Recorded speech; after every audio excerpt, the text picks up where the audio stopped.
కుమారుడా కాదు, కుమారుడు అంటే మళ్ళీ టాపిక్ మారుతుంది. యేసు దేవుని కుమారుడు ఎలాగా? యేసు దేవుని కుమారుడు. పరలోకంలో యేసు వారు ఏమై ఉన్నాడు? యెహోవా దేవుడు, దేవుడైన యేసుక్రీస్తు, దేవుడైన యెహోవా దేవునికి కుమారుడు ఎలా అనే విషయం మనకు అర్థం కావాలి. ఎందుకు అర్థం కావాలి? ఎరసన గారు, ఎందుకు అర్థం కావాలి సార్? జీవం పొందాలంటే అర్థం కావాలి, పాపక్షోభం రావాలంటే, బాప్తిసం పొందాలంటే, పరలోకం చేరాలంటే ఖచ్చితంగా యేసు దేవుని కుమారుడని, క్రీస్తు అని అర్థం కావాలి. అది అర్థం కాకుండా ఇవన్నీ వచ్చే అవకాశమే లేదు. మరి ఎలా దేవుని కుమారుడు అనే విషయాన్ని మనం ఆలోచన చేస్తున్నాం.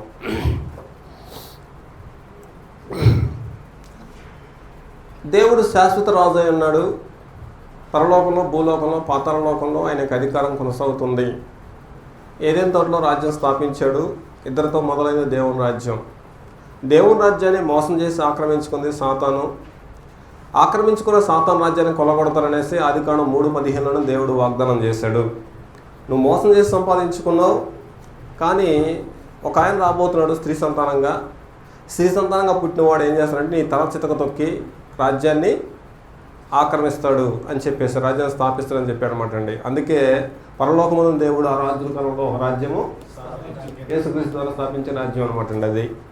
కాబట్టి సాతానుకు ఎప్పుడైతే ఇద్దరు మనుషులు దొరికారు, ఇతరులతో పాటు ఇంకొక వ్యక్తి దొరికాడు. 4వ వ్యక్తి హేబేల్ని వ్యతిరేకంగా ఉండడం చేత హేబేలు చంపించాడు సాతాను. ఆ తర్వాత సాతాన్ యొక్క ప్రభుత్వం జనాభా పెరిగిపోయే రకంలో దేవుడు ఏం చేశాడంటే భూమి మీద సాతాను సామ్రాజ్యం లేకుండా నోవా కుటుంబాన్ని ఏర్పాటు చేసి పెట్టాడు. ఒక కుటుంబం విస్తరిస్తుంటే మళ్ళీ ఆ కుటుంబాన్ని చెడగొట్టింది నల్లు కుమార్తెలు దేవుని కుమారులను చెడగొట్టి ఈ విధంగా జనాభా విస్తరించారు. విస్తరించిన టైంలో ఏం జరిగిందంటే దేవుడు అబ్రహాం ఏర్పాటు చేసుకున్నాడు. అబ్రహాం ద్వారా ఇస్సాకు ద్వారా యాకోబుని ఏర్పాటు చేసుకుని, యాకోబు ద్వారా ఇశ్రాయేలు జనాంగాన్ని ఏర్పాటు చేసుకొని ఒక రాజ్యంగా ఏర్పాటు చేసుకున్నాడు. మిగతా ప్రజలందరూ వదిలిపెట్టాడు. వీళ్ళనేమో తన సొత్తైన జనాంగంగా రాజ్యంగా ఏర్పాటు చేసుకొని నిబంధనతో వీళ్ళు మాత్రమే రాజ్యం, నేను మాత్రమే మనకు రాజులు అనేసి ఒక చట్ట ప్రకారంగా వీళ్ళతో కొనసాగుతున్నాడు. అయితే వీళ్ళు రాజ్యంగా కొనసాగుతున్న టైంలో ప్రజలందరికేమో భౌతికమైన రాజు ఉన్నాడు, మాకైతే భౌతికమైన రాజు లేడన్నప్పుడు దేవుడు తన సింహాసనం నుంచి పక్క తప్పుకొని ఒక మనిషిని కూర్చోబెట్టాడు అనమాట. రాజ్యం ఎవరిది? సింహాసనం ఎవరిది? కానీ రాజు ఎవరు అనమాట? భౌతికమైన రాజు. జాగ్రత్తగా గమనించాలి, ఇది మనసులో పెట్టుకోవాలి. సౌలు తప్పు చేసిన తర్వాత సౌలును తీసేశాడు. ఇప్పుడు కర్ణాటక ప్రభుత్వంలో సిద్ధరామయ్యని తీసేసేసి వేరే ఆయన సింహాసనం మీద కూర్చోబెట్టడానికి రంగం సిద్ధమవుతూ ఉంది. హైకమాండ్ ఏం చేసింది? సిద్ధరామయ్యని తీసేస్తుంది, ఇంకొక ఆయన కూర్చోబెట్టింది. ఆయన కూడా తీసేస్తుంది, ఇంకొక ఆయన కూర్చోబెట్టుద్ది. అలాగే దేవుడు తన రాజ్యం మీద మనుషులు కూర్చోబెడతారు, తీసేస్తారు, మనుషులు కూర్చోబెడతారు, తీసేస్తారు. దావీదు రాజు అయిన తర్వాత ఏం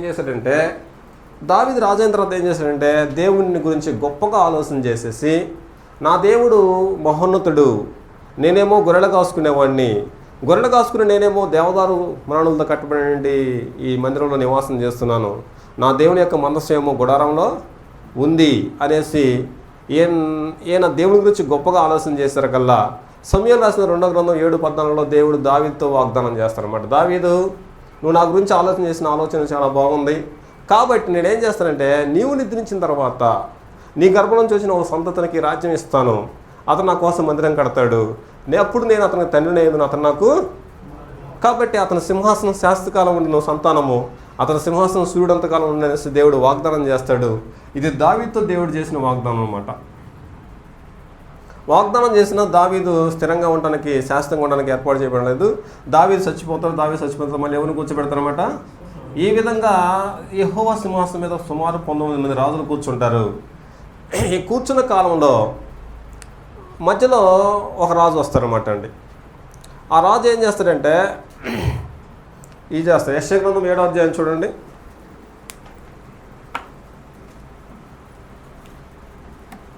యెషయా గ్రంథం 7వ అధ్యాయం.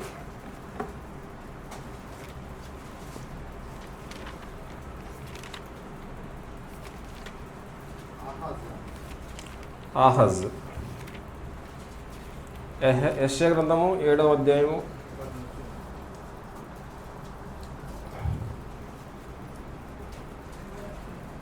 1వ వచనం. యోధా రాజైన ఉజ్జియాకు మనవడను యోతాము కుమారుడైన ఆహాజ్ దినములలో అంటాడనమాట అండి. సిరియా రాజైన రెజీనును ఇశ్రాయేల్ రాజైన రెమల్యా కుమారుడైన పెహాగును యుద్ధం చేయవాలని యెరూషలేము మీదకి వచ్చిరి, కానీ అది వారి వలన కాకపోయింది. జాగ్రత్త గమనించండి. ఇక్కడ రాజు ఎవరు అనమాట అండి? ఆహాజు. ఓకేనా? ఆహాజ్ రాజు, సిరియా రాజు, ఇశ్రాయేల్ రాజు, ఇది యూదా రాజ్యం అనమాట. రాజ్యం 2 ముక్కలైపోయింది, మీకు తెలుసు కదా. యూదా రాజ్యము సొలొమోను పాపం చేయడం వల్ల రాజ్యం 2 ముక్కలైపోయింది. యూదా రాజ్యం ఇశ్రాయేల్ రాజ్యంగా చీలిపోయింది. కొంతకాలం తర్వాత ఆహాజ్ రాజు అయిన తర్వాత సిరియా రాజు, ఇశ్రాయేల్ రాజు వీళ్ళిద్దరూ కలిసి ఏం చేసుకుంటారంటే ఇతని మీద దండెత్తి వస్తారన్నమాట అండి. దండెత్తి వచ్చేసి చంపడానికి ప్రయత్నం చేస్తున్న టైంలో దేవుడు యెషయా ప్రవక్తను ఇతని దగ్గరకు పంపిస్తాడు. రాజ్యం నాది. రాజ్యం ఎవరిదంట? నాది. సింహాసనం కూడా నాదే. ప్రజలు నా ప్రజలు. కాబట్టి రాజ్యాన్ని కాపాడాల్సిన బాధ్యత ఎవరిది? నాది. కాబట్టి నువ్వు భయపడాల్సిన పని లేదు ఆహాజు. నువ్వు విశ్వాసంతో నా మీద ఆధారపడి జీవించు. నేను నీ మీదకి వచ్చిన ఇతర రాజులను నాశనం చేస్తానని దేవుడు ప్రవక్త అయిన యెషయా ప్రవక్త ద్వారా తెలియజేస్తానమాట అండి. రాజ్యాన్ని కాపాడాల్సిన బాధ్యత ఎవరిదనమాట అండి? దేవుడు. ఆ మాట అక్కడ ముందు చెప్తాడు చూడండి. 7వ అధ్యాయము 3వ వచనం. అప్పుడు యెహోవా యెషయాతో ఇలాగ సెలవిచ్చును, ఆహాజును ఎదుర్కొనుటకు నీవును నీ కుమారుడైన షయర్యాషూలును సాకిరేవు మార్గమున పై కోనేటి కాలువ కడకు పోయి అతనితో ఇలాగూ చెప్పుము, భద్రము సుమి, నిమ్మలించుము, పొగరాజుచున్న ఈ 2 కొరకంచు కొండలకు అనగా రెజీనును సిరియన్లు రెమల్యా కుమారుడును వారి కోపాగ్ని జడేయకుము, నీ గుండె అవియనీయకుము. సిరియరాజు ఎఫ్రాయిమును రెమల్యా కుమారుడును నీకు కీడు చేయవలని ఆలోచించుచు మనము యూదా దేశం మీదకు పోయి దాని జనులను భయపెట్టి దాని ప్రాకారాలను పడగొట్టి తాబేయులను కుమారుని దానికి రాజుగా నియమించడం రండని చెప్పుకొనిరి. అయితే ప్రభువు యెహోవా ఎలా సెలవిచ్చున్నాడు? ఏమంటున్నాడు? ఈ మాట నిలవదు, జరగదు. దమస్కు సిరియాకు రాజధాని, దమస్కునకు రెజీను రాజు. 65 సంవత్సరములు కాకమునుపు ఎఫ్రాయిము జనము కాకుండా నాశనమగును. షోమ్రోను ఎఫ్రాయిమునకు రాజధాని, షోమ్రోనకు రెమల్యా కుమారుడు రాజు. మీరు నమ్మకుని ఎడల స్థిరపడక ఇందురు అంటాడనమాట అండి. దీని అర్థమైనా తెలుసా? నీ మీదకి 2 రాజులు వస్తున్నారు కదా, ఆ రాజులిద్దరూ నేనే నాశనం చేస్తాను. కాబట్టి నువ్వేం చేయాలంటే విశ్వాసంతో నా మీద ఆధారపడాలి. అర్థమవుతుంది ఆ సీనన్న? విశ్వాసంతో నీవు నా మీద ఆధారపడాలి, నేను నిన్ను కాపాడుతాను అంటనమాట అండి. అప్పుడు ఇతను ఏం చేస్తాడంటే రాజ్యం ఎవరిదనమాట అండి? దేవుడి మీద ఆధారపడాల్సిన పోనిచ్చి దేవుడు కాపాడతాడో లేదో 2 రాజులు మాత్రం నాకు దండెత్తి మీదకి వస్తున్నారు, కనపడిన దేవుడు ఏడు సాయం చేస్తాడు అనేసి ఇతను ఏం చేస్తారంటే అషూర్ రాజు మీద ఆధారపడతారనమాట. ఎవరి మీద ఆధారపడతారనమాట? అషూర్ రాజు ఏం చేస్తాడు? దేవుడు తన ప్రవక్తలను పంపించి అభయమిచ్చినా కూడా ఇతను మాత్రం అషూర్ రాజు మీదనే ఆధారపడతారనమాట. ఇంకొక ఉదాహరణ కూడా చెప్తాడు దేవుడు. చూస్తారా? 10వ వచనం చూడండి. 10వ వచనం చదవండి ఒకసారి. సెలవిచ్చును, అడుగుము,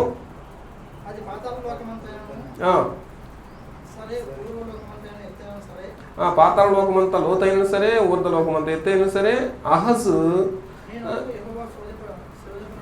చెప్పగా అదండి పరిస్థితి. చాలమ్మా. ఇక్కడ చూడండి ఏమంటాడు.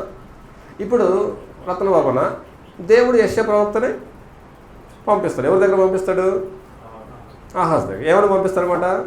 నువ్వు నన్ను నమ్ము, నేను నిన్ను కాపాడుతాను. ఇతనికి నమ్మకం కుదరదు. ఎవరికి నమ్మకం కుదరకపోయిన దేవుడు ఇంకొక ఛాన్స్ ఇస్తారన్నమాట అండి. నీకు నమ్మకం కుదరాలంటే ఏం చేయాలి చెప్పు, నేను నీకు ఒక సూచన చూపించమంటే చూపిస్తా, సూచన చూపించమంటే చూపిస్తా.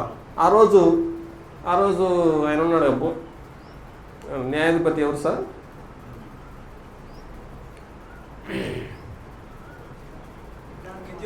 గిద్యోను ఏం చేస్తాడు, కళ్ళంలో చుట్టూ గీత గీసి ఇక్కడే మంచు కురవాలంటాడు. ఇక్కడ ఉంటాడు మనిషి, ఈ చుట్టే మంచు కురవాలి, బయట కురవకూడదు అని చెప్తాడు. మళ్ళీ బయట కురవాలి, ఇక్కడ కురవకూడదు అని చెప్తాడు. 2 సూచనలు అడిగితే 2 సూచనలు కరెక్ట్గా జరగలేదా? అట్లా నువ్వు కూడా అడుగు. గిద్యోనికి నమ్మకం కుదిరినట్టుగా నువ్వు కూడా అడుగు, నేను సూచన చూపిస్తా. గిద్యోనికి నా మీద నమ్మకం వచ్చింది, నా మీద ఆధారపడ్డాడు, గిద్యోని యుద్ధానికి పోయాడు, గెలిపిస్తాడు, నిన్ను కూడా నేను గెలిపిస్తా అనేసి దేవుడు సూచన అడగమన్నా కూడా ఇతడు అడగకుండా ఏ రాజు మీద ఆధారపడతాడనమాట? అశ్షూరు రాజు మీద ఆధారపడతాడు. అశ్షూరు రాజు ఓడిపోతాడు, ఇతడు కూడా ఓడిపోతాడు. చివరికి ఏం జరుగుతుందంటే దేవుడు యెషయా గ్రంథము 7వ అధ్యాయము 14వ వచనం చూడండి. కాబట్టి ప్రభు అదిగో నువ్వు సూచన అడగమన్నా అడగలేదు కాబట్టి నీకు ఒక సూచన చూపించును. ఆలకించుడి, కన్యక గర్భవతి అయి అందుకు పుట్టాల్సి వచ్చింది యేసుక్రీస్తు వారి కన్య గర్భాన. అసలు వాగ్దానం చేసింది ఎవరికి? దేవుడు దావీదుకి, నీ గర్భం నుంచి నా కుమారుడు వస్తాడని చెప్పాడు. ఓకే, అయితే ఇక్కడ ఇతడు దేవుడి మీద నమ్మకం లేకుండా అవిశ్వాసంతో ప్రవర్తించడం వల్ల నా కుమారుడు పురుష బీజం నుంచి కాకుండా స్త్రీ బీజం నుంచి వస్తాడు, అవిశ్వాసమైన పురుష బీజం నుంచి నా కుమారుడు రాడు అనేసి అప్పుడు కన్యక గర్భవతి కుమారుని కనేసి బీజాన్ని మారుస్తాడు. అందుకు ఆ ప్రవచనం పుట్టించాల్సి వచ్చింది ప్రత్యేకించి. దావీదుతో వాగ్దానం చేశాడు, దావీదు వాగ్దానం ఎక్కడికి మిస్ అయ్యే అవకాశమే లేదు. మరియమ్మ తల్లి కూడా దావీదు సంతానంలో స్త్రీ అనమాట అండి. ఓకేనా, దావీదుకి 2 కొడుకులు పుడతారు. దావీదు కొడుకులు ఎవరన్నమాట అండి? దావీదు కొడుకులు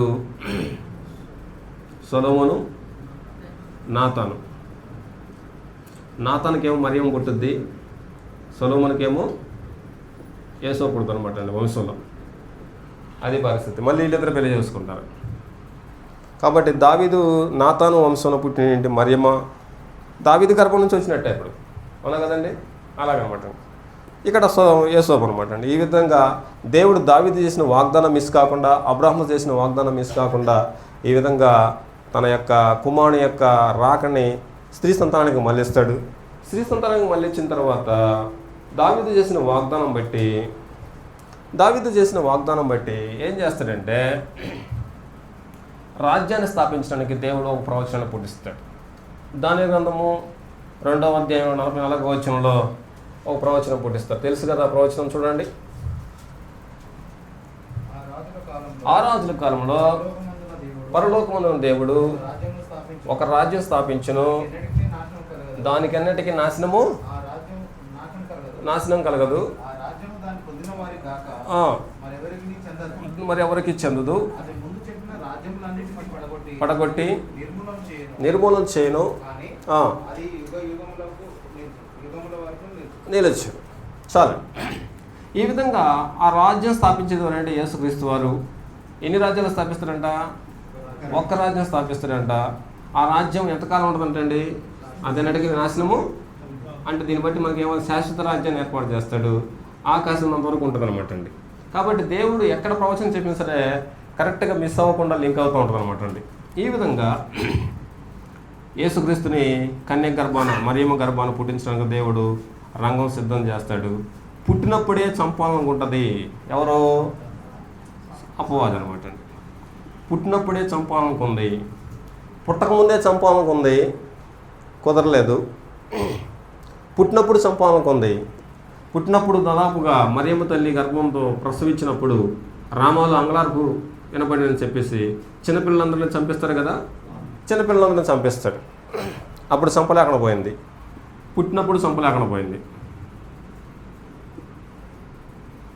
రెండవదిగా బాప్తిసం తీసుకున్నప్పుడు యేసుక్రీస్తుని శోధించి నాశనం చేయడానికి చూసింది, శోధించింది కానీ నాశనం కాలేదనమాట అండి. అప్పుడు ఏం జరుగుతుందంటే నువ్వు వచ్చి నా కాళ్ళకు మొక్కితే నేను రాజ్యం నీకు, ఏ రాజ్యమో? ఇదిగో ఈ రాజ్యం. ఇక్కడ అన్నాడు కదా, స్త్రీ సంతానంలో ఒకడు పుట్టబోతున్నాడు, ఆయన వచ్చేసి నిన్నేం చేస్తాడంట? నీ తల తొక్కుతాడు. తల తొక్కటం అంటే అర్థం ఏంటంటే నీ రాజ్యాన్ని నువ్వు వచ్చేసి శిలువ మోసి రక్తం కార్చి ప్రాణం పెడితే కదా నీకు రాజ్యం వచ్చేది.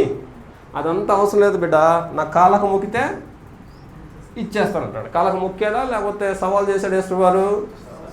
నీ కాళ్ళకు మొక్కి కాదు, నీ తల తొక్కి. నా దేవుడు ఏమన్నాడు? నీ తల తొక్కి రాజ్యం ఆక్రమిస్తానన్నాడు కదా అనేసి బాప్తిస్మంలో శోధించినా సరే యేసుక్రీస్తు సాతాను శోధనకి లొంగలేదు. పుట్టినప్పుడు చంపలేకుండా పోయింది, బాప్తిస్మం తీసుకున్నప్పుడు చంపలేకుండా పోయింది.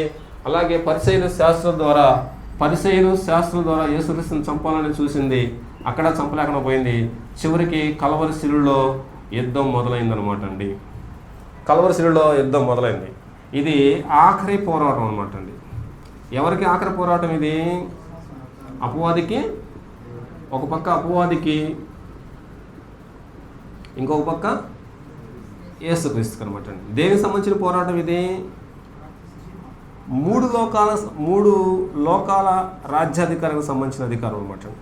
3 లోకాల రాజ్యాధికారం.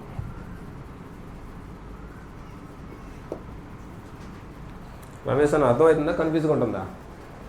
కలవరి శిలువలో జరిగిన పోరాటం ఏదో ఒక ఇండియాకో లేకపోతే ఒక అమెరికాకో సంబంధించిన పోరాటం కాదు. 3 లోకాలకు సంబంధించిన రాజ్యాధికార పోరాటం. పరలోకంలో, భూలోకంలో, పాతాళ లోకంలో అధికారం ఎవరైతే ఇక్కడ నెగ్గుతారో వాళ్ళకి 3 లోక అధికారం యెహోవా దేవుడు ఇవ్వబోతున్నాడు. అలాగనమాట. ఇక్కడ నెగ్గిన వారికి ఎవరికి మధ్య యుద్ధం అనమాట అండి ఇది? అపవాదికి, యేసుక్రీస్తుకి. అపవాదికి యేసుక్రీస్తు మధ్య జరిగిన యుద్ధ పోరాటంలో ఒక షరత్ అనమాట అండి. ఏం షరత్ అంటే, నేను ఎన్ని చిత్రహింసలు పెట్టినా సరే నువ్వు మాత్రం పాపం చేయకూడదు. ఎన్ని పాపాలు చేయకూడదు అనమాట? ఒక్క పాపం చేసినా సరే నువ్వు ఓడిపోయినట్టే, చేయించలేకపోతే నేను ఓడిపోయినట్టు. ఇది షరత్. పైన అర్థమవుతుందా?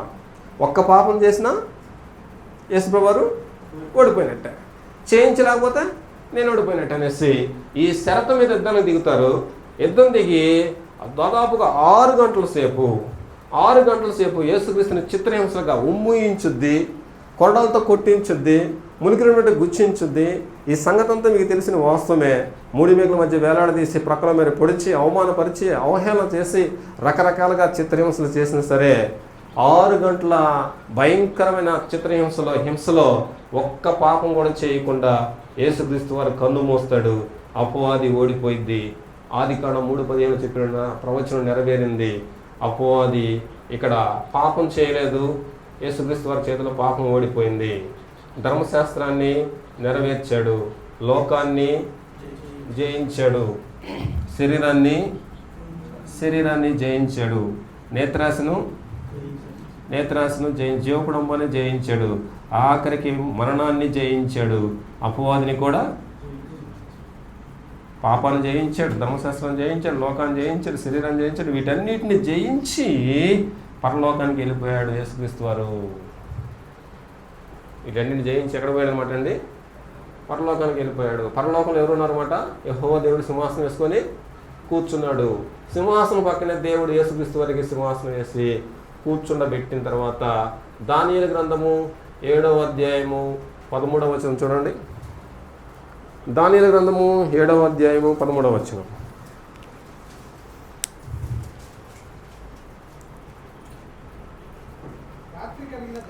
రాత్రి కలిగిన దర్శనములు నేను ఇంకా చూస్తుండగా ఆకాశ మేఘాల మీదుగా వచ్చి ఆ మహావృద్ధుడు ఎవరు అనమాట? యెహోవా దేవుని సన్నిధిలో ప్రవేశించి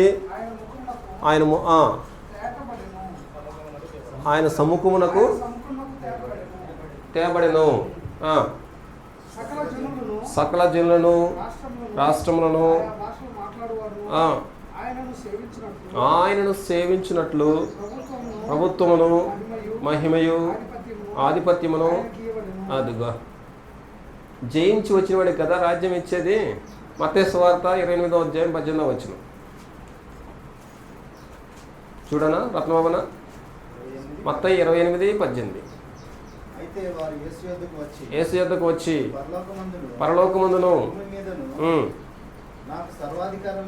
అదిగా ఇటు చూడండి. భూమి మీద జరిగిన పోరాటం దేనికి సంబంధించిన పోరాటం అనమాట రాజేష్ గారు? 3 లోకాలకు సంబంధించిన అధికార పోరాటం. ఏ లోకం అనమాట అండి? పరలోకము, పాతాళలోకం అనమాట అండి. కాబట్టి యేసుక్రీస్తు వారికి అపవాది జరిగిన పోరాటం భౌతికంగా ఏమో రోమా ప్రభుత్వానికి యేసుక్రీస్తు వారికి జరిగిన పోరాటంలో కనబడుతుంది ప్రజలకు. ఏం సార్ సూర్యం గారు? భౌతికంగా ఏం కనబడుతుంది? యోధా ప్రజలకు, యేసుక్రీస్తు వారికి, రోమా ప్రజలకు యేసుక్రీస్తు జరిగిన పోరాటం కనబడుతుంది. కానీ ఆత్మ సంబంధంగా జరిగిన పోరాటం, 3 లోకాలకు సంబంధించిన అధికార పోరాటం, ఇక్కడ ఎవరైతే నెగ్గుతారో వాళ్ళకే శాశ్వత రాజు అయిపోతారు అన్నమాట. ఈ అధికారం కోసం ఒకే ఒక షరతు మీద, ఒక్క పాపం చేయకుండా యేసుక్రీస్తు పుట్టినప్పటి నుంచి మరణించేంత కన్ను మూసేంత ఒక్క పాపం చేయకుండా పాపాన్ని జయిస్తాడు, ధర్మశాస్త్రం చేయించాడు. టోటల్గా అపవాదం జయించి పరలోకానికి పోయినందుకు, జయించి వచ్చిన వాడికి దేవుడు ఏం చేశాడంటే పరలోకమందున భూమి మీద సర్వాధికారము ఇచ్చేసాడు. ఇచ్చేసాడా? ఇచ్చేసాడు. అప్పుడు చూడండి హెబ్రీ పత్రిక 1వ అధ్యాయం 3వ వచనం. హెబ్రీ పత్రిక 1వ అధ్యాయం 3వ వచనం.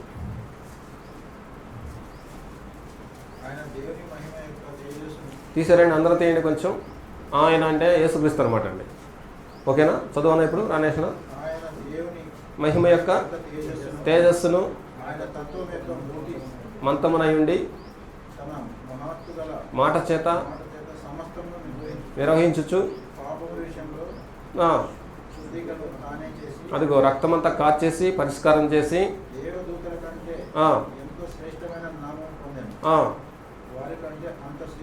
యేసుప్రభు వారు వారికంటే శ్రేష్ఠుడై ఉన్నత లోకమందు మహామోహుని దేవుని కుడిపార్శ్వన కూర్చున్నాడు. అదిగో అది చూడండి, మహామోహుడు దేవుని కుడిపార్శ్వన కూర్చున్నాడు. ఏలయనగా ఇటు చూడండి బోర్డుకెళ్ళి, ఏలయనగా నీవు నా కుమారుడవు, నేడు నేను నిన్ను. ఎక్కడ చెప్పాడు ఈ ప్రవచనం? కీర్తనలో ఉన్న ప్రవచనాన్ని ఇక్కడ హెబ్రీ పత్రికలో రాస్తాడేంటి? ఎక్కడ నెరవేరింది? యెషయా గ్రంథం 7:14 ప్రవచనం మత్తయి సువార్త 2వ అధ్యాయంలో నెరవేరింది కాబట్టి అక్కడ చెప్పాడు. ఇక్కడ రాస్తున్నాడు. కారణం ఏంటంటే ఇక్కడ నెరవేరింది కాబట్టి. ఎప్పుడు నెరవేరింది? యేసుప్రభు వారు జయించి పరలోకానికి పోయిన రోజున, పెంతెకోస్తు పండుగ రోజున యేసుక్రీస్తు వారు జీవితంలో ఆ ప్రవచనం నెరవేరింది. నేడు నిన్ను. అది సింహాసనం సంబంధించి కన్నాడు అనే మాట దానికి సంబంధించింది. కనటం అంటే భౌతికంగా కనటం కాదు. ఇదిగో నీవే నా రాజువు అని అర్థం అనమాట. నీవే నా రాజు, సింహాసనం సంబంధించి కన్నాడు ఆ మాట. కన్నానంటే అర్థం ఏంటంటే నీవే నా రాజు అని అర్థం అనమాట. తర్వాత చదవండి.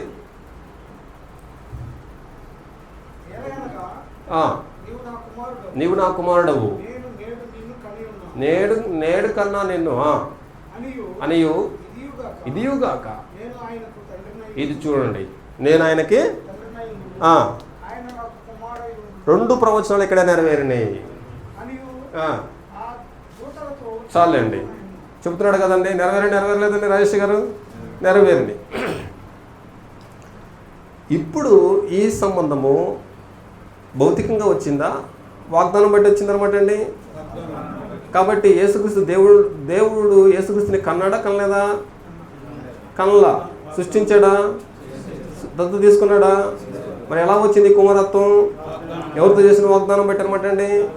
దావీదు చేసిన వాగ్దానం లేకపోతే యేసుక్రీస్తు దేవుని కుమారుడు అవుతాడా? అవడు. మరి లింక్ అర్థం కావాలి కదా దేవుని కుమారుడు అంటే. ఓకే, దేవుని కుమారుడు అంటే అర్థం ఏంటంటే దేవుని రాజ్యాన్ని దేవుని తరపున పరిపాలన చేసేవాడని అర్థం.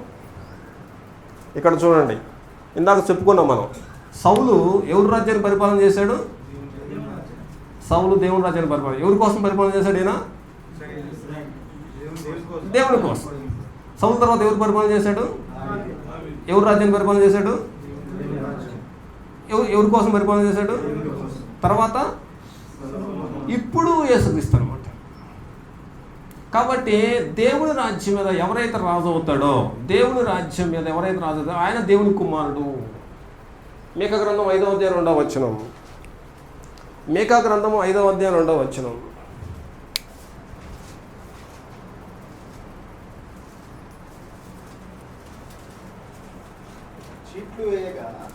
మీకా గ్రంథము 5:2 సార్, 5:2. బెత్లెహేము ఎఫ్రాతా యూదావారి కుటుంబములలో స్వల్ప గ్రామమైనను నా కొరకు. ఇక్కడ దేవుడు మాట్లాడుతున్నాడు సార్ విల్సన్ గారు. నా కొరకు ఇశ్రాయేలును ఏలబోయేవాడు నీలో అంటే బెత్లెహేములో పుట్టబోతున్నాడు. అంటే బెత్లెహేములో పుట్టబోయాడు ఎవరి కోసం ఇశ్రాయేలును ఏలబోతాడు అనమాట? నా కొరకు ఇశ్రాయేల్. సౌలు నా కొరకు ఇశ్రాయేల్ అయ్యాడు, దావీదు నా కొరకు ఇశ్రాయేల్ అయ్యాడు, సొలొమోను నా కొరకు ఇశ్రాయేల్ అయ్యాడు. బెత్లెహేములో పుట్టబోయేవాడు కూడా నా కొరకు ఇశ్రాయేల్ని పాలించబోయేవాడు రాబోతున్నాడు. కాబట్టి తర్వాత ఉంది పురాతన కాలం మొదలుకొని శాశ్వత కాలం వరకు యేసుక్రీస్తు ప్రత్యక్షం అవుతూనే ఉన్నాడు అనమాట. అది పరిస్థితి. కాబట్టి దేవుని కుమారుడు అనే మాటకు అర్థం ఏంటంటే దేవుని కొరకు దేవుని రాజ్యాన్ని పాలించేవాడు అని అర్థం. క్లియర్గా ఉందా? కన్ఫ్యూజ్గా ఉందండి? దేవుని కుమారుడు అంటే కుమారుడు కాదు. యోహాను సువార్త 1:49.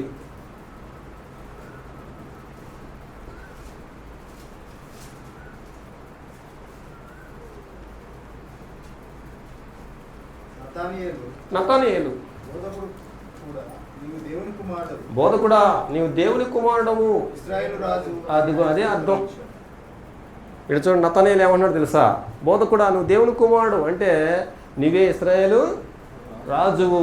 సమరీ స్త్రీ కూడా ఏమంటో తెలుసా? ఇటు చూడండి, నాకెళ్ళి సమరీ స్త్రీ ఏమంటుంది ఆ రోజు? నువ్వు ప్రవక్త అని తెలుస్తుంది, నువ్వు మెస్సియా సంగతి నాకు అర్థమవుతావు. మెస్సియా అంటే అర్థం ఏంటనమాట అండి? ఇశ్రాయేలు కొరకు రాబోయే రాజువు నీవేం సంగతి నాకు అర్థమవుతుంది అని చెప్పేస్తుంది. కాబట్టి ఆనాటి యూదులకు ఎలాగైతే అర్థమవుతుందో ఈరోజు నీకు అర్థం కావాల్సిన సంగతి ఏంటంటే పరలోకమందు దేవుడు భూమి మీద ఒక రాజ్యం స్థాపించాడు. ఆ రాజ్యానికి రాజుగా ఎవరిని ఏర్పాటు చేసి పెట్టాడు అనమాట? యేసుక్రీస్తుని ఏర్పాటు చేసి పెట్టాడు. దేవుని రాజ్యానికి రాజు ఎవరో ఆ రాజుని నీ రాజుగా అంగీకరిస్తే నీకు రక్షణ వచ్చుద్ది అనమాట. అది దేవుని కుమారుడు అన్నమాట అని అర్థం. దేవుని రాజ్యానికి రాజు ఎవరు అనమాట? యేసుక్రీస్తు. ఏదో ఉచితంగా ఇచ్చాడా లేకపోతే అధికారం సంపాదించబడి ఇచ్చాడనమాట? జయించబట్టి. ఏం జయించాడు సార్? అన్నిటిని జయించాడు. ఏదైతే అడ్డంకి ఉందో మొత్తం జయించి పరలోకానికి వెళ్ళడం వల్ల పరలోకం పోయిన దేవుడు యేసుక్రీస్తు వారికి అన్యాయం చేశాడా? రాజరికం ఇచ్చారన్నమాట అండి. పరలోకమందును భూమి మీదను పాతాళలోకమందును సర్వాధికారం యేసుక్రీస్తు వారికి అప్పచెప్పి నేడు నేను నిన్ను కన్నాను, నేను నీకు తండ్రి అయ్యిందును, నీవు నాకు అనేసి ఆ రోజు చెప్పిన ప్రవచనాన్ని నెరవేర్చేసి యేసుక్రీస్తుకు సర్వాధికారం ఇచ్చేస్తాడు. ఇప్పుడు నువ్వే నా రాజువు అన్నాడు. నువ్వే నా రాజు అంటే నువ్వే నా రాజ్యానికి రాజు అని చెప్పేస్తాడు. నేను కన్నానండి అన్న మాటకు అర్థమవుతుంది. కాబట్టి భూమి మీద దేవుని రాజ్యం స్థాపించబడిందా? స్థాపించబడలేదా? 2000 సంవత్సరాల క్రితం భూమి మీద దేవుని రాజ్యము స్థాపించబడింది. ఎంతమందితో స్థాపించబడింది? 3000 మందితో. 3000 మంది స్థాపించిన రాజ్యం రోజు రోజుకి విస్తరించింది. ఆ రాజ్యానికి రాజు ఎవరు అనమాట అండి? దేవుని రాజ్యానికి రాజు ఎవరో ఆ రాజు నీ జీవితానికి రాజు అయితే ఖచ్చితంగా యేసు దేవుని కుమారుడు అన్న సంగతి నీకు అర్థమైతే అప్పుడు బాప్తిసం తీసుకుని నువ్వు రాజ్యంలో ప్రవేశిస్తావు. లేకపోతే నీకు జీవం రాదు, నీకు పాపక్షమాపణ రాదు, నీకు రక్షణ రాదు, ఏది రాదు. కాబట్టి బాప్తిసం పొందాలంటే ఈ విషయం అంతా తెలియాలా వద్దా? ఏ సార్ రాజేష్ గారు? అది పరిస్థితి. కాబట్టి మనం బాప్తిసం పొందే ముందు రత్నబాబు అన్న ఈ విషయం అంతా తెలుసా మనకి? ఏనా రమేష్ అన్న అవసరమా లేదా? అలాగన్నమాట. ఇందాక ఏమన్నాడు? యేసు దేవుని కుమారుడిని నమ్మకుండా ఎవడో దేవునితో సంబంధం కలిగి ఉండే అవకాశమే లేదు. యేసు దేవుని కుమారుడు క్రీస్తుని నమ్మకుండా జీవం పొందే అవకాశమే, పాపక్షేమం పొందే అవకాశమే. పిలుపు ఏమంటాడనమాట అంటే నువ్వు విశ్వసిస్తే ఇస్తాను రా నాయన అన్నాడు. ఏమని విశ్వసించాలి? యేసు దేవుని కుమారుడు క్రీస్తుని నేను అప్పుడు బాప్తిసం ఇచ్చాను. కాబట్టి బాప్తిసానికి యేసు దేవుని కుమారుడికి సంబంధం ఉంది. దేవుని రాజ్యానికి రాజు ఎవరో? ఇశ్రాయేలు రాజు ఆయనే. ఇప్పుడు ఇశ్రాయేల్ ఎవరంటే క్రైస్తవులు, ఆత్మసం ఇశ్రాయేలీలు. ఆత్మసం ఇశ్రాయేలీలు మనం ఏం చేయాలంటే యేసుక్రీస్తుని రాజుగా హృదయంలో చేర్చుకోవాలన్నమాట. నా రాజు క్రీస్తే నా రాజు అనేసి యేసుక్రీస్తుని చేర్చుకోవాలి. పేతురు రాసిన మొదటి పత్రిక 3వ అధ్యాయం 16వ వచనం. పేతురు రాసిన మొదటి పత్రిక 3:16. అప్పుడు దూషింపబడుదురో దాని విషయం సిగ్గుపడుదురు. అదిగో మీ హృదయంలో క్రీస్తును ప్రభువుగా అదండి పరిస్థితి. ప్రభు అంటే ఏమన్నమాట అండి? ప్రభు అంటే రాజు. కాబట్టి నా జీవితానికి రాజు అని అర్థం అనమాట అండి. నా జీవితానికి రాజు నీవే అని అర్థం యేసు దేవుని కుమారుడిని ఒప్పుకోవడం అంటే. కాబట్టి మత్తయి సువార్త 3:16 చెప్తాడు కదా విల్సన్ గారు. ఏమని చెప్తారన్నమాట? దేవుడు ఈయన నా ప్రియ అంటాడు కదా. దాని అర్థం ఏంటనమాట అండి?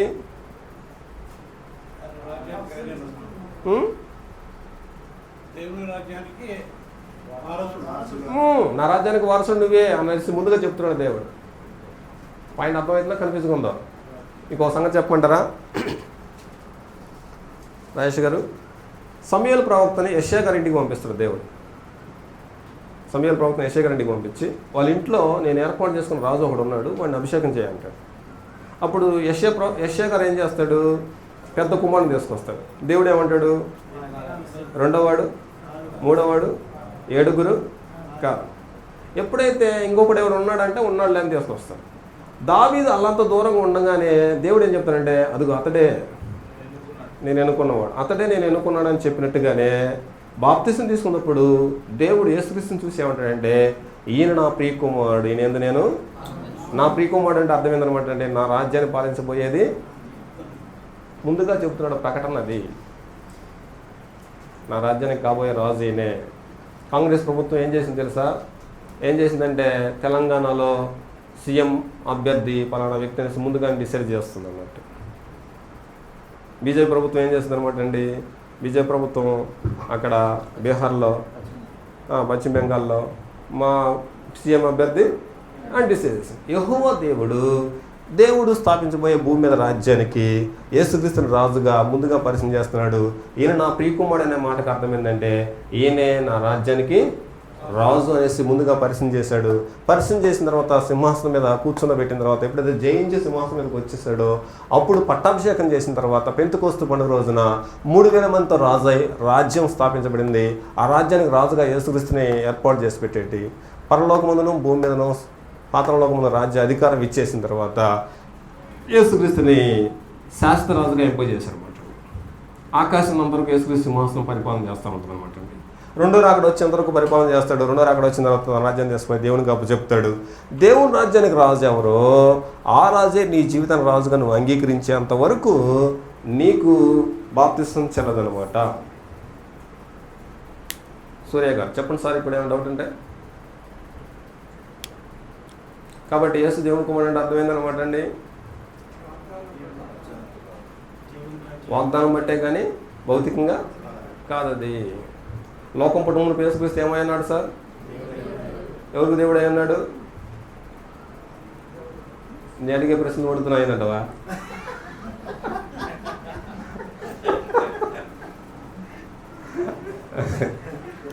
ముగ్గురు దేవుళ్ళే సార్. వాళ్ళు దేవదూతలకు దేవుళ్ళు అయ్యన్నారు.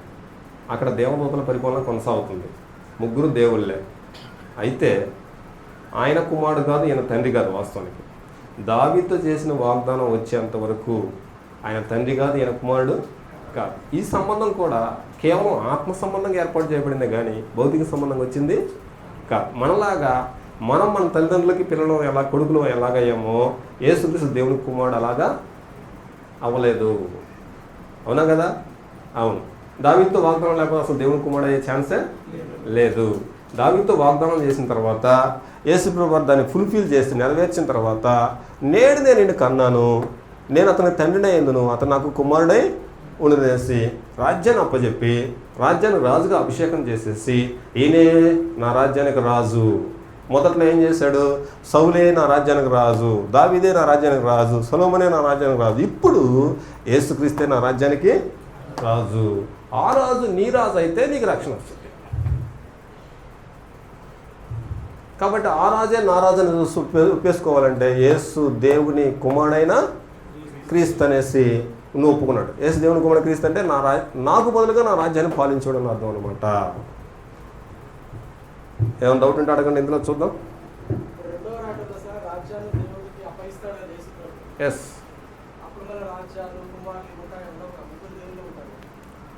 ఆ ముగ్గురు దేవుళ్ళు ఉంటారు. సర్వాధికారం యెహోవా దేవుని సొంతం అయిద్దామంటాం. అక్కడ 15:24 వచనం చూడనా? 15:24 మొదటి కొరింథీ పత్రిక.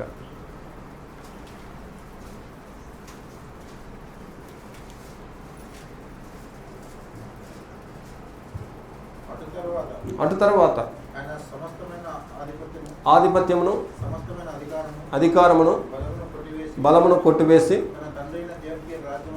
అదిగో రాజ్యం అప్పగించును. అది తన తండ్రి అయిన దేవునికి రాజ్యం అప్పగించును, అప్పుడు అంతం వచ్చును. దేవుడికి ఈయన కూడా లోపడతాడు.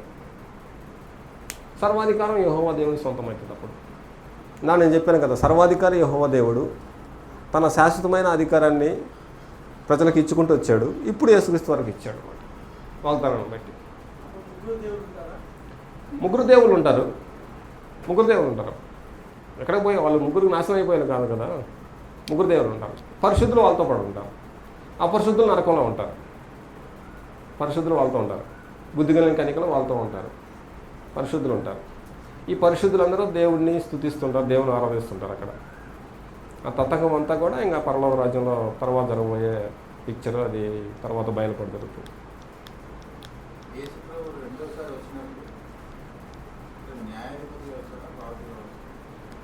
రాజు ఆల్రెడీ అయ్యాడు కదా, న్యాయపతిగా వస్తాడు ఈసారి.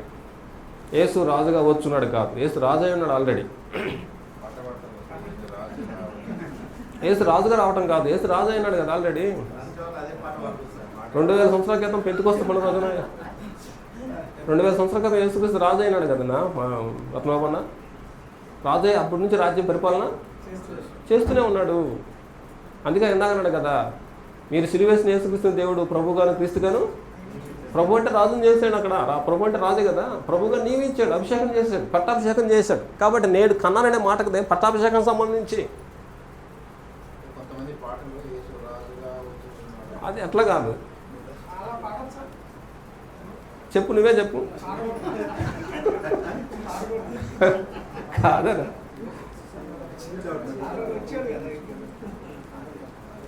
చెప్పండి అన్న.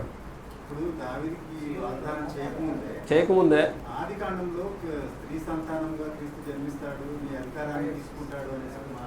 అవును, అది స్త్రీ సంతానంగా, స్త్రీ సంతానం అనే ప్రవచనం పుట్టిస్తాడు. అబ్రహాం సంతానంలో కూడా ప్రవచనం పుట్టిస్తాడు. నీ సంతానం ద్వారా భూలోక వంశంలో నీవు ఆశ్రయించబడిన ప్రవచనం పుట్టిస్తాడు. దావీదు అయితేనేమో నీ సంతానాన్ని నేను రాజుగా అయిపోయాను. అది రాజు అంటాడు కదా. ఇది ఇక్కడ చూడండి, రాజ్యం స్థిరపరిచేదను అంటాడు. అతను నాకు మందిరం కట్టిస్తాడు, నేను అతనికి రాజ్యాన్ని ఇస్తాను, నా రాజ్యాన్ని ఇస్తాను అనమాట. రాజ్యం దేవుంది కదా. లోకసువార్త 1:32 చూడండి, లేకపోతే లోకసువార్త 1:32.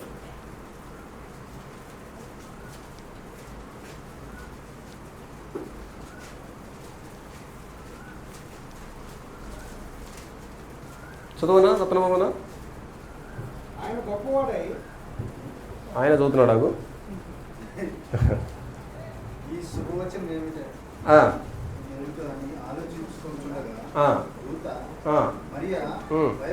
భయపడకము, దేవుని వల్ల నీవు కృప పొందితివి, నువ్వు గర్భం ధరించి కుమారుని కని అదే నీ కుమారుడికి యేసు అని పేరు పెడతావు. ఆయన ఏమవుతాడంట? గొప్పవాడై.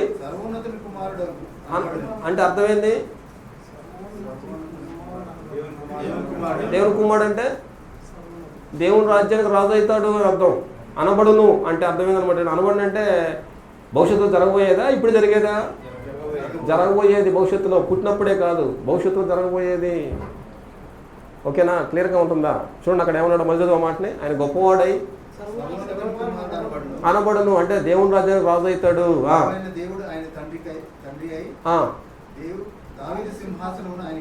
అదిగో అప్పుడు ఆయన తండ్రి అయిన దావీదు సింహాసనం అతనికి ఇచ్చును. వాగ్దానం చేశారు కదా, చేసినట్టుగానే ఆయన సింహాసనం ఆయనకి ఇచ్చేస్తాడు. అదిగో శాశ్వతమైన రాజు అనమాట అండి. శాశ్వతమైన రాజ్యం ఉంటుంది ఆయనకి. యాకోబు అంతం లేనిది, సూర్యుడు ఆకాశం ఉన్నంత కూడా ఉంటుంది అనమాట అండి. ఇంకా మధ్యలో ఆగేది కాదు, బ్రేక్ లేదు దానికి. లోక రాజ్యాలను నాశనం అయిపోతుంది, ఆ రాజ్యం మాత్రం నాశనం కాదు. కాబట్టి ఇప్పుడు దేవుని రాజ్యం రాజు ఎవరు అనమాట? యేసుక్రీస్తు ఒకడే. రాజ్యాలన్నీ ఒకటే రాజ్యం. ఆ రాజ్యం రాజు కూడా ఆ రాజ్యం ఎవరిదనమాట అండి? క్రీస్తు రాజ్యం. దేవుంది క్రీస్తు రాజ్యం. క్రీస్తు రాజ్యం అంటే క్రీస్తు సంఘం. క్రీస్తు సంఘమే దేవుని రాజ్యం, దేవుని రాజ్యమే క్రీస్తు సంఘం. క్రీస్తు సంఘంలో బాప్తిసం పొందకుండా ఎవడకు రక్షణ లేదనమాట. దానియేలు గ్రంథం 2:44 మళ్ళీ చదవండి ఇప్పుడు అర్థమైతే. 2:44 ఆరాధన కాలంలో పరలోకమందున్న దేవుడు ఎన్ని రాజ్యాలంట? ఒక్క రాజ్యం స్థాపించును, అసలు ఆ రాజ్యానికి నాశనం లేదు. అంటే అర్థం ఏంటి? అంతేనండి. బయట హోసనలో బాప్తిసం పొందుతాను, బేతెల్లో బాప్తిసం పొందుతాను, ఇంకో చోట బాప్తిసం పొందంటే కుదరదు. ఆ రాజ్యం దాన్ని పొందిన వారికి గాక చెందు. ఇంకా బయట బాప్తిసాలు చెల్లే అవకాశమే లేదు. నువ్వు 100 సార్లు తీసుకో, బాప్తిసాలు చెల్లవు. కాబట్టి నువ్వు బాప్తిసం పొందాలంటే ఏమైనా ఒప్పుకోవాలన్నమాట. ఎలా యేసు దేవుని కుమారుడు అయ్యాడు? ఎవరితో చేసిన వాగ్దానం బట్టి? దావీదుతో చేసిన వాగ్దానం బట్టి. దావీదుతో చేసిన వాగ్దానం కూడా యేసుక్రీస్తు ఎప్పుడు నెరవేరింది? జయించి పరలోకానికి వెళ్ళిపోయిన తర్వాత. రోమపత్రిక 1:4 చూడండి. రోమపత్రిక 1:4 తీయాలి, బైబిల్ తీయాలి అందరూ. రోమపత్రిక అందరూ తీయండి ఒక నిమిషం. రోమపత్రిక 1:4 తీసారా అండి? ఫస్ట్ నుంచి చదవండి. అక్కడ 3వ వచనం 4వ వచనం చదవండి సార్. దేవుడు తన కుమారుడును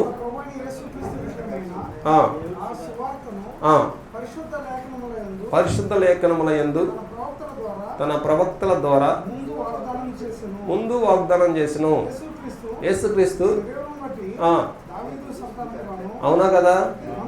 ఓకే అన్నా. యేసుక్రీస్తు శరీరాన్ని బట్టి దావీదు సంతానంగాను మృతుల నుండి అయినందున ఆత్మను బట్టి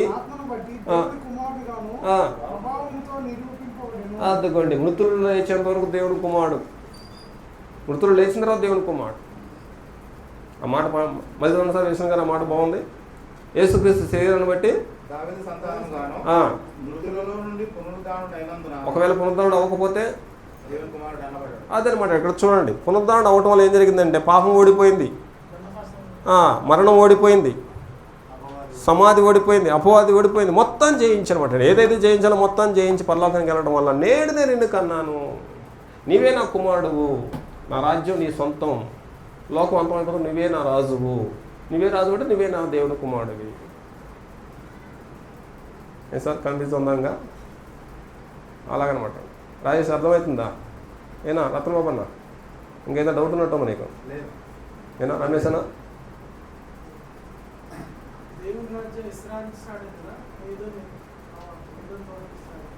దేవుని రాజ్యం శాస్త్రరాజ్యం అయింది. దేవుని రాజ్యం శాస్త్రరాజ్యం. పరలోకం ముందే దేవుని రాజ్యం. అక్కడ ఏమంటాడు కదా, పరలోకం ముందు నీ చిత్తం నెరవేరినట్లు భూమి మీద.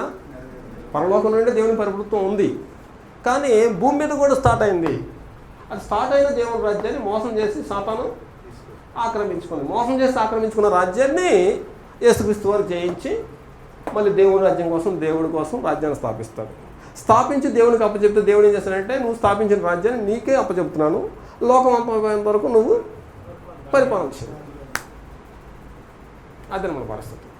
కాబట్టి అధికారము దేవుడు ఇచ్చేంత వరకు యేసుక్రీస్తు వారు దొంగిలించాలని ప్రయత్నం చేయలేదనమాట. ఎవరైతే పంపించాలనుకున్నారో ఆయన నాకు అధికారం ఇవ్వాలి, అది సాతాను ద్వారానో యూదుల ద్వారానో, యూదులు కూడా యేసుక్రీస్తుని రాజును చేయాలని చూశారు. అదనమాట. యెహోవా దేవుడు ఎవరైతే పంపించారో ఆయనే రాజ్యాధికారం పట్టాభిషేకం ద్వారా న్యాయబద్ధంగా ఇచ్చేంత వరకు యేసుక్రీస్తు తొందరపడలేదనమాట. అప్పుడు దేవుడు తీసిపోయి పరలోకం ఉందను, భూమి మీదను, పాతాళలోకం ఉందను, దూతల మీదను, శక్తుల మీదను సమస్త అధికారం యేసుక్రీస్తు వారికి ఇచ్చేసి శాశ్వతంగా నీవే రాజు అని చెప్పేసి అన్నమాట. శాశ్వతంగా రాజు అంటే అర్థం ఏంటంటే ఆకాశం ఉన్నంత వరకు, సూర్యుడు ఉన్నంత వరకు అంత.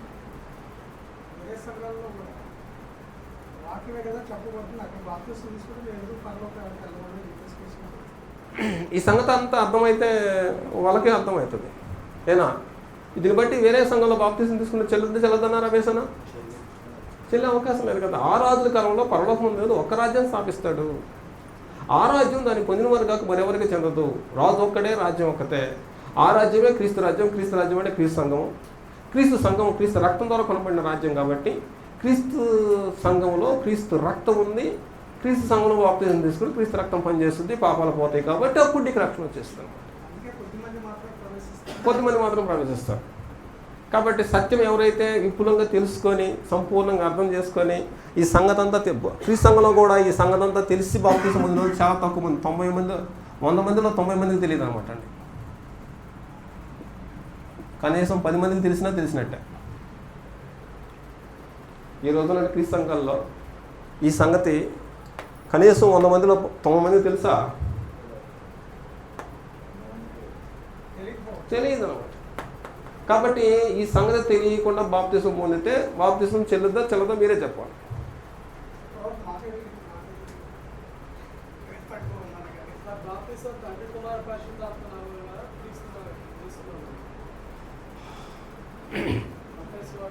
మత్తయి సువార్త 28వ అధ్యాయం ఏమంటాడంటే, చూడండి 28వ అధ్యాయము 18వ వచనం నుంచి చదవండి. మళ్ళీ 18 నుంచి చదవనా? 28-18 నుంచి. యేసు వారి యొద్దకు వచ్చి ఇవ్వబడినది, మీరు వెళ్ళి శిష్యులుగా చేయండి, నామములోనికి ఆజ్ఞాపించుతును. లేదండి, చాలండి. ఇక్కడ రాజుగా అధికారం వచ్చిన యేసుక్రీస్తు వారు ఇచ్చిన ఆజ్ఞ అది. ఏమంటాడు తెలుసా? ఏమంటాడంటే, మీరు పరలోకముందు అదే తండ్రి యొక్క, కుమారుని యొక్క, పరిశుద్ధాత్మ యొక్క నామంలోనికి బాప్తిసము. ఎప్పుడైతే విజయ్ ముఖ్యమంత్రి అయ్యాడో వెంటనే ఆయన దేని మీద సంతకం పెట్టాడంట? విజయ్ ముఖ్యమంత్రి అయ్యాడు కదా, విల్సన్ సార్. ఫస్ట్ దేని మీద సంతకం పెట్టాడు? ఫ్రీ కరెంట్ మీద సంతకం పెట్టాడు. తర్వాత 10 రోజులకి 10 వాగ్దానాలు చేసేసాడు, 10ని సెటిల్ చేసేసాడు అనమాట అండి. అలాగే యేసుక్రీస్తు రాజు అయిన వెంటనే చెప్పిన మొట్టమొదటి ఆజ్ఞ ఏంటంటే, తండ్రి యొక్క, కుమారుని యొక్క, పరిశుద్ధాత్మ యొక్క నామంలో వారికి బాప్తిసము ఇవ్వండి. యేసు నామం అనేసి ఒక్కటే సంబోధించకూడదు. బాప్తిసం ఇచ్చేటప్పుడు 3 నామాలు సంబోధించాలి. తండ్రి యొక్క, కుమారుని యొక్క, పరిశుద్ధాత్మ యొక్క నామంలోనికి బాప్తిసం. నామం అంటే అర్థం ఏంటంటే అధికారం అని అర్థం అనమాట. నామం అంటే అధికారం. ఎవరి అధికారం అనమాట అండి? యేసుక్రీస్తు వారికి ఉన్న అధికారం. యేసుక్రీస్తు వారి అధికారం బట్టి తండ్రి, కుమార, పరిశుద్ధాత్మ నామంలోనికి బాప్తిసం ఇవ్వాలి.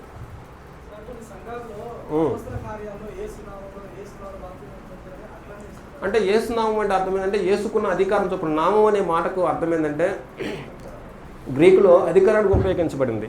ఉదాహరణకి ఏంటంటే, పేతురు, యోహాను ఇద్దరు కలిసి మందిరంలోకి పోతుంటారు, శృంగారం అనే దేవాలయానికి పోతుంటారు. పోతున్న టైంలో అక్కడ పుట్టినప్పటి నుంచి గుడ్డివాడికి ఉన్నాడు ఒక అతను ఉంటాడు. అతను అది గుడ్డివాడా కుంటివాడా? కుంటివాడు. ఆ కుంటివాడు ఏం చేస్తాడంటే ఎలవైపు తేరు చూస్తుంటారు అన్నమాట. తేరు చూసిన వెంటనే పేతురు ఏమంటాడంటే, మా దగ్గర వెండి బంగారాలు లేవు కానీ అంటాడు. నజరేయుడైన యేసు నామంలో, నజరేయుడైన యేసు నామంలో లేచినాడు అంటంతో అతను లేచి నడిచేసాడు, గంతులు వేసి లోపలికి వెళ్ళి కూర్చున్నాడు. అయితే ఆ దేవాలయంలో ప్రజలందరూ కూడా ఎలవైపు తేరు చూస్తూ ఉంటారు. ఏందప్ప వీళ్ళు 40 సంవత్సరాల నుంచి రోగిగా ఉన్న ఇతను లేపి నడిపిస్తున్నారు అనేసి వీళ్ళు ఏదో పెద్ద గొప్పలు ఉన్నట్టుగా చూస్తుంటే, అప్పుడు పేతురు అన్న మాట ఏంటంటే, ఇది మా సొంత శక్తి వల్ల జరిగిన కార్యక్రమము కాదు, యేసు నామంలో జరిగింది. ఇది ఎవరి నామం జరిగిందంట? యేసు నామం అంటే యేసుక్రీస్తు అధికారం చొప్పున జరిగిన కార్యక్రమము. మాలో ఎలాంటి శక్తి, సొంత డబ్బా కొట్టుకున్నారా యేసుక్రీస్తుని మహింపరిచిన వాళ్ళు? అదనమాట పరిస్థితి. యేసు నామం అంటే అర్థం ఏంటంటే యేసుకున్న అధికారం చొప్పున యేసు ప్రభువు చేసిన కార్యం ఇది, మా సొంత శక్తి వల్ల జరిగిన కార్యక్రమం కాదు. కాబట్టి నామము అనే ఉపయోగించిన పదప్రయోగం దేనికంటే అధికారానికి ఉపయోగించబడింది. కాబట్టి యేసు నామం అంటే అర్థం ఏంటంటే యేసుకున్న అధికారం చొప్పున తండ్రి యొక్క, కుమారుని యొక్క, పరిశుద్ధాత్మ యొక్క నామంలో ఇచ్చారు వాళ్ళు. అలాగనమాట అండి. కాబట్టి వీళ్ళు అపార్థం చేసుకున్నారంటే నామం అంటే.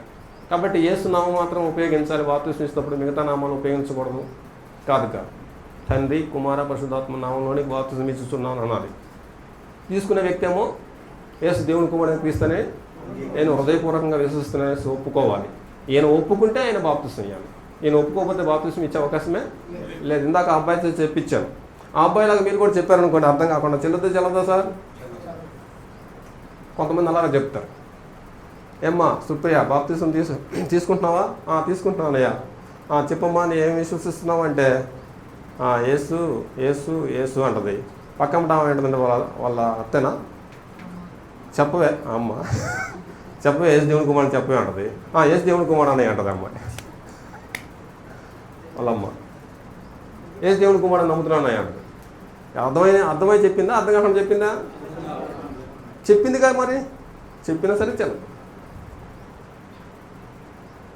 ఇదంతా తెలియాలి సుప్రియ. ఇదంతా తెలియకుండా ఒప్పుకోలు కరెక్ట్ కాకపోతే చెల్లి ఎలా జరుగుద్ది? అదండి పరిస్థితి. కాబట్టి బాప్తిసం ఎవరు పొందాలంటే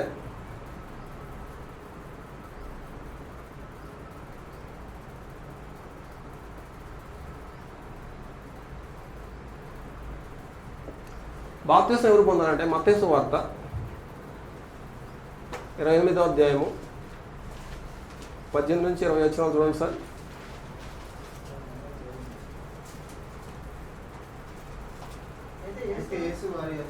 వచ్చి భూమి మీదను నాకు సర్వాధికారం ఇవ్వబడి ఉన్నది, కాబట్టి మీరు వెళ్ళి సమస్త జనులను శిష్యులుగా చేయండి. ఏం చేయాలంటండి? సమస్త జనులను శిష్యులుగా చేయండి. తండ్రి యొక్క కుమారుని యొక్క పరిశుద్ధాత్మ యొక్క నామములోనికి వారికి బాప్తిసం ఇచ్చు. ఎవరికి? శిష్యులుగా చేయబడిన వారికి. శిష్యులు ఎవరు మరి? శిష్యులకు బాప్తిసం ఇవ్వాలా? బాప్తిసం శిష్యులుగా తయారవ్వాలా? ఫస్ట్ ఏం చెప్పాడు? శిష్యులుగా చేయండి అన్నాడు. శిష్యులకు ఏమి ఇవ్వాలంట అండి? కాబట్టి శిష్యులు బాప్తిసం పొందాలి. శిష్యులు అంటే ఎవరయ్యా అంటే లూకా సువార్త 14:26 వచ్చు. లూకా సువార్త 14:26.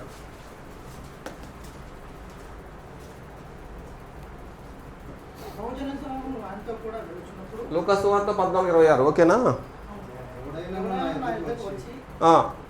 తన తండ్రిని తన తల్లిని భార్యను పిల్లలను అన్నదమ్ములను అక్కజనులను తన ప్రాణాన్ని సహా ద్వేషించాలి. 27వ వచనం చూడయా. మరియు ఎవడైనా తన సిలువను మోసుకొని వెంబడింపని ఎడల వాడు నా శిష్యుడు కానేరడు. అదండి. తర్వాత 33వ వచనం చూడయా. ఆ ప్రకారమే మీలో తన కలిగినది విడిచిపెట్టని వాడు నాకు శిష్యుడు కానేరడు. అదండి పరిస్థితి. కలిగిందంతా విడిచిపెట్టాలి. యోహాను సువార్త 8:31. కాబట్టి యేసు తనను నమ్మిన యూదులతో మీరు నా వాక్యమందు నిలిచిన వారైతే నిజముగా నాకు శిష్యులై ఉండి నా వాక్యమందు నిలిచిన వారైతే అదండి పరిస్థితి. నా వాక్యమందు నిలిచిన వారైతే నాకు శిష్యులై ఉండి సత్యమును గ్రహించదు. అదండి పరిస్థితి.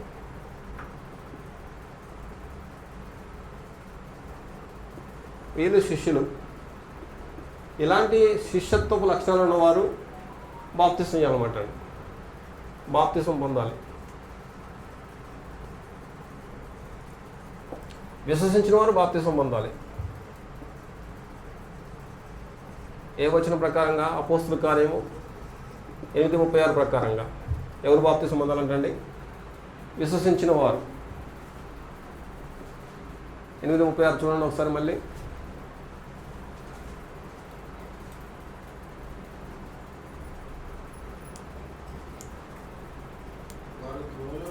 వారు త్రోవలో వెళుచుండగా నీళ్ళున్న ఒక చోటికి వచ్చినప్పుడు నపుంసకుడు ఇదిగో నీళ్లు అడిగి ఆజ్ఞాపించను,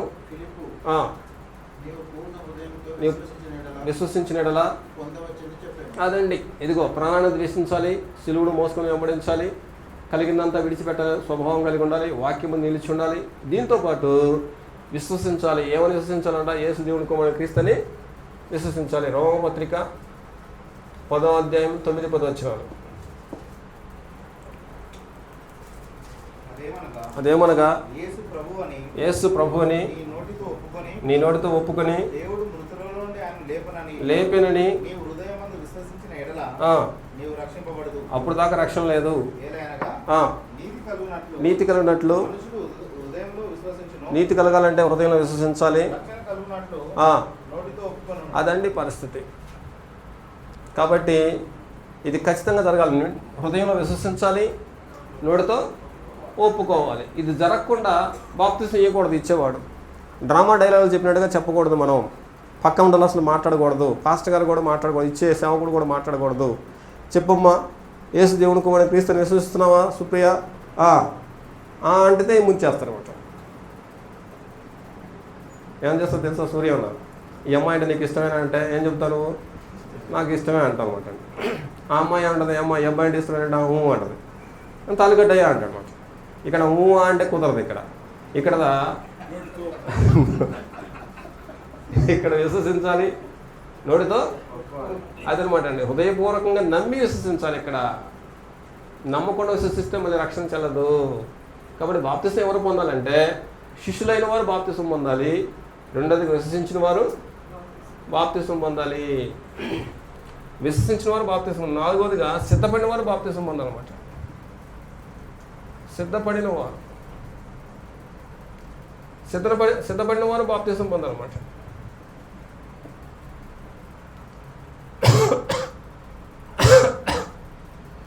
సిద్ధపడిన వారు బాప్తిసం పొందాలి. అపోస్తల కార్యములు 2వ అధ్యాయము 38వ వచనం.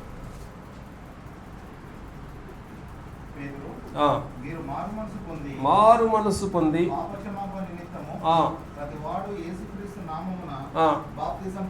అదిగోండి. అప్పుడు మీరు అదండి పరిస్థితి. మారు మనసు పొంది సిద్ధపడిన వారు. మారు మనసు పొందడం అంటే అర్థమైందనమాట అండి. మళ్ళీ వెనక్కి తిరిగి చూడాలనే ఆలోచన ఉండకూడదు. ఉండకూడదు. అట్లాంటి వాళ్ళు బాప్తిసం పొందాలి. యేసుక్రీస్తు నామం అంటే యేసుక్రీస్తు వారి అధికారం చొప్పున, in the name of Jesus Christ అంటే అర్థం ఏంటంటే ఆయనకున్న అధికారం చొప్పున అలా అనమాట. ఆయన రాజు అయ్యాడు, ముఖ్యమంత్రి అయ్యాడు, ప్రధానమంత్రి అయ్యాడు. ఆయన ప్రధానమంత్రి అయిన వెంటనే ఈ ఆర్డర్ పాస్ చేశాడు. ఆయన అధికారం జరిగిన కార్యక్రమం. ఆయన అధికారంలో ఏం చేశాడు? తండ్రి యొక్క, కుమారుని యొక్క, పరిశుద్ధాత్మ నామంలో బాప్తిసం ఇవ్వండి. కాబట్టి ఇక్కడ ఏం చేయాలంటే నేను చెప్తాను అసలు యేసు నామంలో బాప్తిసం పొందాలా, తండ్రి కుమారు పరిశుద్ధాత్మ నామంలో బాప్తిసం పొందాలనేది ఒక గంట పాఠం ఉంది. అప్పుడు మీకు క్లియర్గా వస్తుంది, ఇబ్బంది లేదు. కాబట్టి నామం అనే మాటకు గుడ్డిగా మనం నమ్మాల్సిన పని ఏంటంటే విషయం ఏంటంటే అధికారం అన్నమాట అండి. అధికారం చొప్పున, ఆధిపత్యం చొప్పున.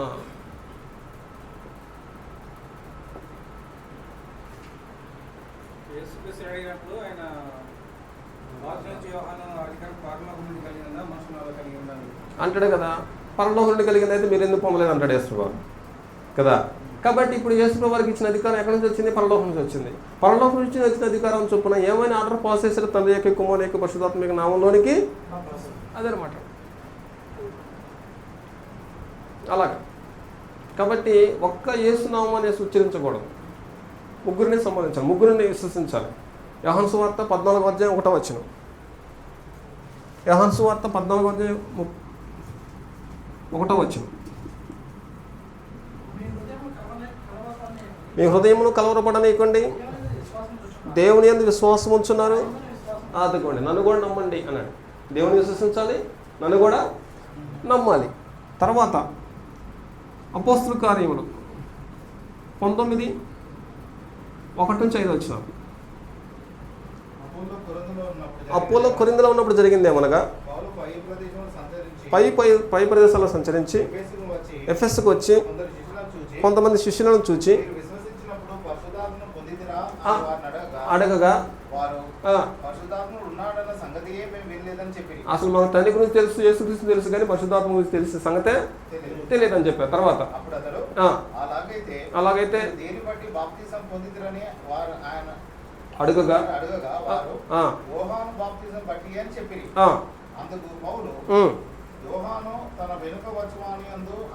అనగా విశ్వాసం ఉంచవలనని ప్రజలతో చెప్పుచు మారు మనసు విషయమైన బాప్తిసం ఇచ్చానని చెప్పారు. ఇంతకు వాళ్ళు బాప్తిసం పొందారా పొందలేదా? బాప్తిసం పొందిరు కానీ యోహాను బాప్తిసం పొందారు. తర్వాత వారు ఆ మాటలు విని ప్రభువైన యేసు నామమున బాప్తిసం పొందిరి. మళ్ళా ఎందుకని? కాబట్టి తండ్రిని విశ్వసించారు, కుమారుని విశ్వసించారు, కానీ పరిశుద్ధాత్మని. కాబట్టి ముగ్గురిని విశ్వసించాలి, ముగ్గురు నామను బాప్తిసం పొందాలన్నమాట. ముగ్గురు నామను బాప్తిసం పొందాలి. ఒకరి గురించి తెలియకపోయినా సరే బాప్తిసం చెల్లదు. మరలా పరిశుద్ధాత్మ గురించి తెలియలేదు వాళ్ళకి.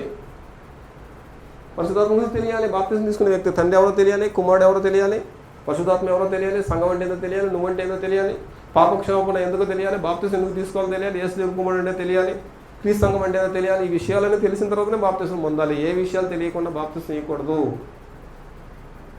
ముంచి లేపితే కుదరదు. బయట బాప్తిసం తీసుకుని అసలు బాప్తిసం చెల్లదు. బయట బాప్తిసం తీసుకున్నప్పుడు పాట పాడకూడదు, ప్రార్థన చేయకూడదు, వాక్యం చెప్పకూడదు, మరి ఏం చెప్పకూడదు. సంఘంలో పెత్తనం చేయకూడదు. సంఘంలో వాడు ఏదైనా చేసినాడంటే దెయ్యం చేత చేపిస్తున్నట్టు లెక్క. క్రీస్తు సంఘంలో దెయ్య పరిపాలన అనమాట. అందుకే దశలు రాసిన పత్రికలు ఏమన్నాడు?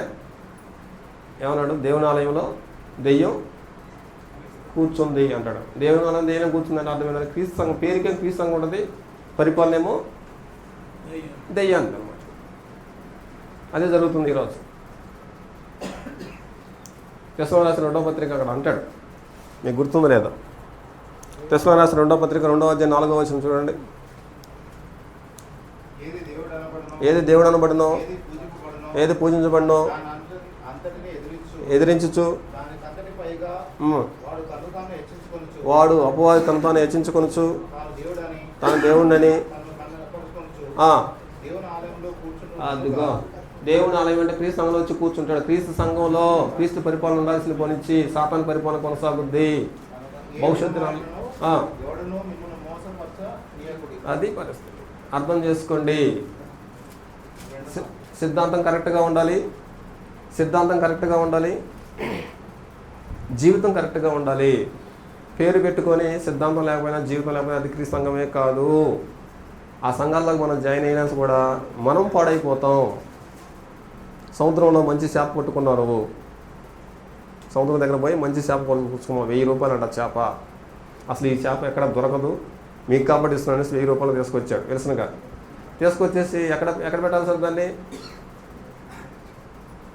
ఎక్కడ పెట్టాలి? డాబా మీద పెట్టాలా లేకపోతే ఎక్కడ పెట్టాలి? నీటిలో పెట్టుకుని ఎక్కడైనా పెట్టామనుకున్నా ఉంటుందా? పోయితే 1000 రూపాయలు చేప 1000 రూపాయలు పెట్టి కొనుక్కొచ్చాను కాబట్టి ఇది ఎక్కడైనా ఉండాలంటే పెట్టేసి అనుకుని ఉంటుందా అండి? దానికి తగిన వాతావరణం ఉండాలి వద్దా? ఉండాలి. ఖచ్చితంగా సిద్ధాంతం కరెక్ట్గా ఉండాలి,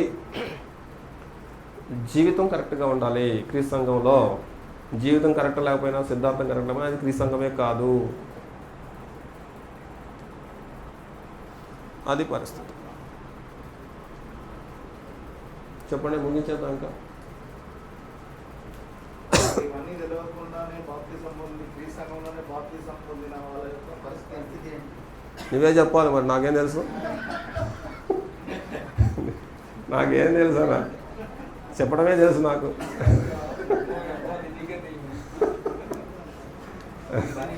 ఇప్పుడు బయట వేరే సంఘాలు అనబడిన వాటిలో తీసుకునేది పరిస్థితి అంటే ఒక క్లాస్ ఉంది, క్రీస్తు సంఘంలో తీసుకోవాలి.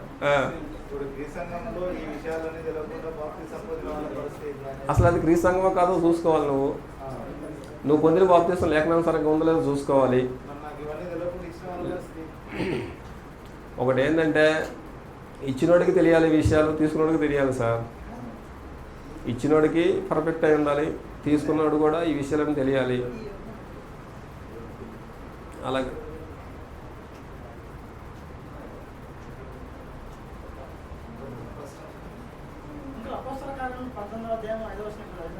అవును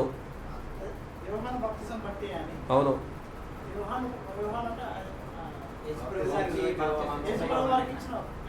ఆయనే పొందారు కదా, అది చెల్లదని వాళ్ళు అన్నారు. వేరే అంటే యేసునామంలో అక్కడ యేసుప్రభు కూడా ఆయన ఇచ్చారు కదా బాప్తిసం గురించి కాదు, పరిశుద్ధాత్మ గురించి మాట్లాడుతున్నాడు. అది పాయింట్. చెప్పండి సూర్య గారు, మళ్ళీ చెప్పండి. యేసుప్రభు తీసుకున్నారు కదా, యోహాను వచ్చారు కదా, అవును ఆ బాప్తిసం చెల్లుతుందా? చెల్లదు. తీసుకున్నారా? చాలా ధర్మశాస్త్ర ప్రకారంగా ఆయన ఇచ్చారు బాప్తిసం, మారుమనిషి చేసిన బాప్తిసం. చట్టం మారిపోయింది కాబట్టి తండ్రి యొక్క కుమారుని యొక్క పరిశుద్ధాత్మ నామ బాప్తిసం తీసుకోవాల్సిందే. యేసుక్రీస్తు చట్టం ఎప్పుడు మారిందనమాట అండి? చట్టం ఎప్పుడు మారింది?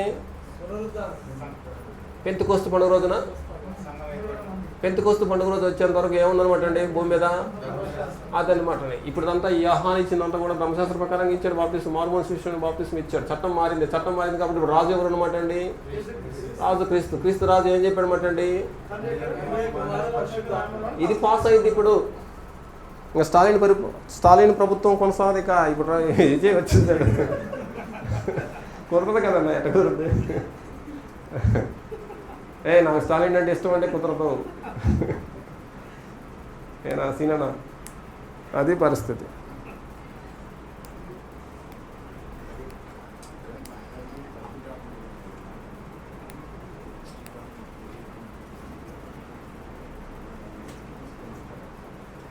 ఏం చేస్తా సునీల్ మామగారు ఏం మాట్లాడలేదు అసలు? మక్క వద్దా అయింది నిన్ను, నువ్వు వచ్చి బొమ్మలాగా కూర్చో అని చెప్పింది. అది ఇద్దరి మాట్లాడాలి సార్. ఏం డౌట్ ఉన్నాయా? డౌట్ లేకపోతే ముగించేద్దాం. ఇందాక అన్న అసలే వార్నింగ్ ఇచ్చిన ముందు 5 గంటల్లో ముగియాలన్నాడు. బాప్తిజం పొందాలంటే శిష్యులుగా చేయబడాలంటే అవునవును. మనం చేస్తున్నారా? ఏమో తెలియాలి, నీకే తెలియాలి అదంతా. తీసుకునే వాళ్ళకి తెలుసా? నాకేం తెలుసనా? బైబిల్ దేవుడు చెప్పిన సూత్రం అది. ఇలా ఈ సిస్టమ్ ప్రకారం అయితే ఇది చెల్లుద్ది అన్నాడు. అంతే కదా అంది. శిష్యులైన వారు బాప్తిసం పొందాలి. శిష్యులు ఎవరంటే వీళ్ళు. విశ్వసించిన వాళ్ళు బాప్తిసం పొందాలి. విశ్వసించడం అంటే ముగ్గురు విశ్వసించాలి. మార్మోన్స్ బాప్తిసం పొందాలి. మార్మోన్స్ బాప్తిసం అంటే నాగడ చెప్పి ఇంద్రియ చూడకూడదు. ఈ లక్షణాలు ఉన్నవాడు బాప్తిసం పొందాలన్నాడు. ఒకవేళ ఆ లక్షణాలు లేకుండా బాప్తిసం పొందితే బాప్తిసం చెల్లదు. ఇక తీసుకుని